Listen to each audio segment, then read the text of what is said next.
عشر مباركة على أهل التقى والبر والإحسان. هي أفضل الأيام في الدنيا فكن فيها مجدا واستبق لجناني. استقبلوها بالعبادة واغنموا فضل الإله الواحد الديان.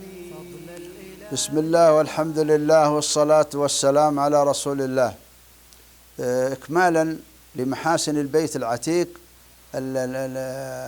أيضا فيه آيات بينات، يعني من أعظم الآيات البينات التي في البيت الحرام هي الحجر الأسود، الكعبة، الصفا، المروة، منى، عرفات، مقام إبراهيم. العجيب في مقام إبراهيم يعني كل من دخل هذا البيت يقف عند هذا المقام.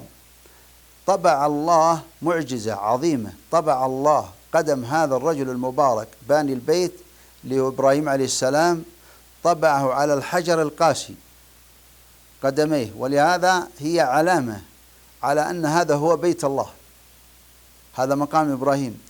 وهذا المقام قال الله اتخذوا من مقام إبراهيم مصلى.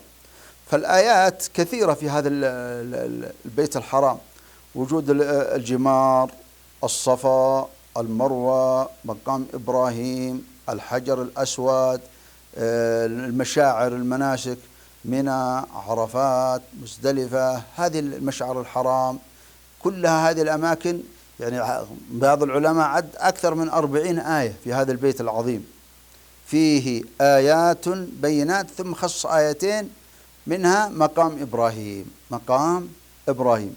هذه الآية الرابعة. أسأل الله العظيم رب العرش الكريم إن الله يبارك لنا ولكم في كل ما أعطانا، يبارك لنا في جميع ما نتعلمه ونعلمه، وصلى الله وسلم وبارك على نبينا محمد. هي أفضل الأيام في الدنيا فكن فيها مجدا واستبق لجناني. استقبلوها بالعبادة واغنموا فضل الإله الواحد الديان.